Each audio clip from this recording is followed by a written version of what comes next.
110, here's a video to help you think about how to find the time signature for a given bar or given two bars. These are exercises that I took directly from Musician on the meter recognition category. Okay.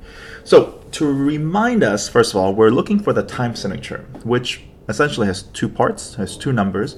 The top number tells us how many beats there are in the measure. The bottom number tells us what kind of note we're using to represent one beat. Okay? So in a sense, we're trying to find these two pieces of information from the notation that we have. Okay? So we have to do some sleuthing and a little backtracking as we figure it out. Okay?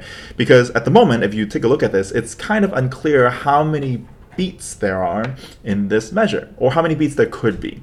Okay, and by extension, we also don't know then what kind of note is being used to represent one beat. Okay, so to do that, okay, let's first analyze the rhythm that we have, one measure at a time. Okay, so we have this rhythm here with these notes. Now, a reminder here, this note, okay, this is a dotted eighth note. Okay. Even though it's beamed together with other eighth notes and 16th notes, the beams for 16th note and eighth notes don't affect the length. Okay, there's just another way of notating these notes. So this beam is the same as one flag, which makes this a dotted eighth note. Here you have two beams connected to this note. Okay, so this is the same as a 16th note. Okay, and then this is also the same as an eighth note. Okay, a dotted eighth note, 16th note, and an eighth note. Okay, great. We separated this out and figure out what the note types are. It's still not very clear how it can be evenly divided into a number of beats. And for us, the top number, that is to say, again, the number of beats per measure for a time signature, will either be 2, 3, or 4. Okay, and these are examples of simple meter. Okay, so the first question we have to figure out is how might this music be able to be divided evenly into 2, 3, or 4 parts? Okay, and which one is the correct number, or which ones are the correct numbers? Sometimes you can either do 2 or 4.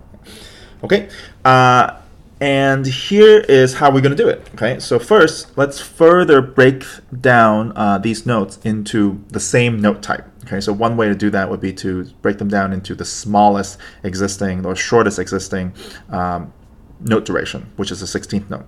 So of course the 16th note is a 16th note. Okay, an eighth note is the same as two 16th notes. I'm tying them together just to show that this is the same.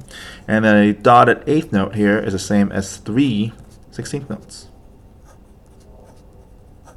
Okay, so now I've renotated this rhythm into just 16th notes, which I can see now there are 1, 2, 3, 4, 5, 6 16th notes. Okay, now then I can ask, okay, now I have 6 things of the same duration, which means that I can either divide it into 2 equal parts, so 2 groups of 3.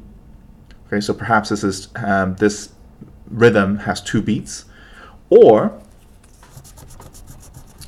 we can divide it into 3 equal parts.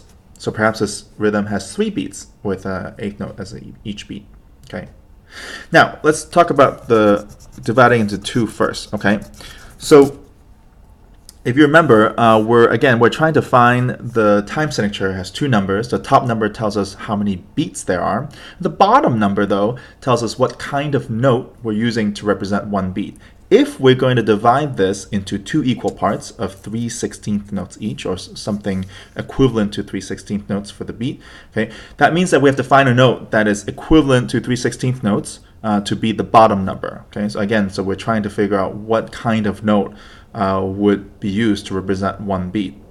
Here, unfortunately, the 3 16th notes translates to a dotted eighth note. Okay, and that's not one of the permissible note durations that we can use for determining for representing one beat. Okay, so for this example, we actually can't divide this into 2 parts. Okay. So the correct answer is we're dividing this into 3 parts, where each beat is represented by the equivalent of an eighth note. So again, this this rhythm does not divide into 4. It could divide into 2 or 3, but if we divide into 2 parts, we end up with each beat being the equivalent of 3/16 notes or dotted eighth note, okay? And that we can't notate as a bottom number, so that's also not right. So the correct answer here is 3/8, okay? That is to say there are 3 beats to this measure, okay? And we're using an eighth note to represent 1 beat, or the equivalent of an eighth note to represent 1 beat. Also, reminder, the bottom number of your options, the top number of your options are 2, 3, and 4. The bottom number of your options are 2, 4, 8, and sometimes 16. Okay, but in general, these all represent note types that you can use to represent 1 beat. If you see a 2 in the bottom, that means that you can use a half. We're using a half note to represent 1 beat. If you see a 4 in the bottom, that means we're using a quarter note to represent 1 beat. If you see an 8 in the bottom, we're using an eighth note to represent 1 beat, as is the case here. So this is an example of 3/8.